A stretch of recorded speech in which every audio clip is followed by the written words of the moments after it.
जय हिंद साथियों। इस वीडियो के अंदर आपने मुझे बहुत अच्छा सवाल पूछा है और उस सवाल का जवाब तो मैं दूंगा। किस तरह head operator, assistant operator and workshop staff के बारे में मैं इस वीडियो में थोड़ा बात करूंगा। लेकिन मैं आपसे ये सवाल पूछ लेता हूं कि हमारे भारत के अंदर रबर का उत्पादन जो होता है वो सबसे ज़्यादा किस राज्य में होता है। दूसरा सवाल, हमारे भारत में वो कौन सा राज्य है जिसका जो टेम्परेचर है, या फिर कौन सा स्थान है जहाँ का टेम्परेचर जो तापमान है वो सबसे ज़्यादा रहता है। तो इन दोनों सवालों के जवाब आप मुझे देंगे, उसके बाद में मैं आपसे बात करता हूँ। देखिएगा, याद रखिएगा, दिक्कत कहाँ पर आ रही है, असिस्टेंट ऑपरेटर हो या कोई भी ऑपरेटर हो, इसको लेकर के आपके लिए जीके और साइंस वाले पोर्शन में आपने मुझे सवाल पूछा है और नीरज ने भी पूछा है, उसका जवाब मैं आपको दूंगा।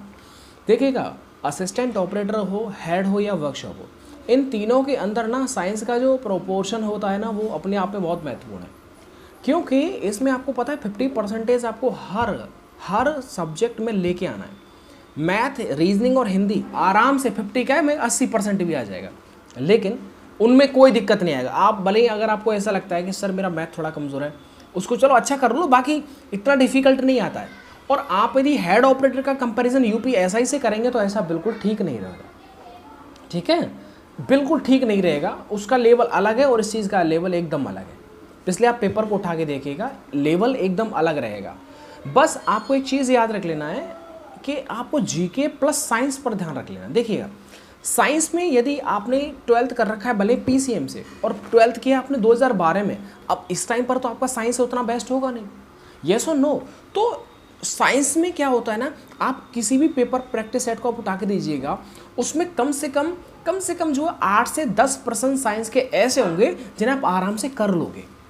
आपने यदि बहुत स्टैंडर्ड तरीके से साइंस नहीं पढ़ा ना, तो भी मैं दावे के साथ बोल सकता हूँ आप कम से कम 8% साइंस में से निकाल ही लोगे।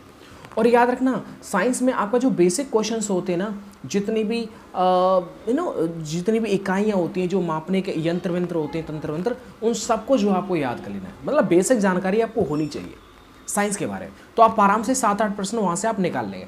अब रही बात जीके की, तो जीके में याद देखो 50% ही लाना, मतलब 50 यदि नंबर भी हुए, मान लो 50 भी हुए, 40 के 50 भी हुए, तो 25 आपको करने। तो और बाकी जो रही जीके वाली बात, तो जीके में आपका करंट अफेयर भी आएगा, स्टैटिक भी आएगा, भूगोल भी आएगा, और हमारा इतिहास भी आएगा, और आपका पॉलिटी भी आएगा। तो इनमें से आप आराम से जो है, मैं ये कहना चाहता हूँ, ओवरऑल जो है ना पूरे पेपर में आप आराम से 25% कर ही लोगे।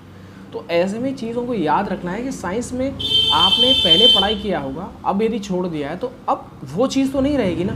लेकिन मैं कहूँगा, आपका यदि बेसिक अच्छा है तो बेसिक चीज़ें यदि आपकी साइंस की अच्छी हैं, उन पर आपको पकड़ बेहतरीन कर लेनी चाहिए। उनमें से सवाल आपका गलत नहीं होना चाहिए, तो आप जीके वाले पोर्शन को आप कर लेंगे, फिर तो नंबर आ जाएगा। और आपने छोटे छोटे सवालों को ही गलत कर दिया तो दिक्कत हो जाएगा, क्योंकि बड़े सवाल जो कैलकुलेटिव जो सवाल है ना, उसमें जो आपको प्रैक्टिस सेट जो आप कोई भी लगा लो, उसमें न्यूमेरिकल टाइप होता है, वो फिर भैया दिक्कत करता है, हमसे खुद नहीं होता है। तो ऐसे में उस चीज़ का थोड़ा आप ध्यान रखिएगा। बस कहूँगा, अपना आप ध्यान रखिएगा। पेपर बहुत जल्द होने वाला है, जुलाई के फर्स्ट वीक में, जून के लास्ट वीक में हो जाएगा, उसका भी आप ध्यान रखें। बहुत अच्छी नौकरी है, और इसका और बहुत ज़्यादा डिटेल में वीडियो मैंने बना रखा है, प्लेलिस्ट को आप देख लीजिएगा। Thank you.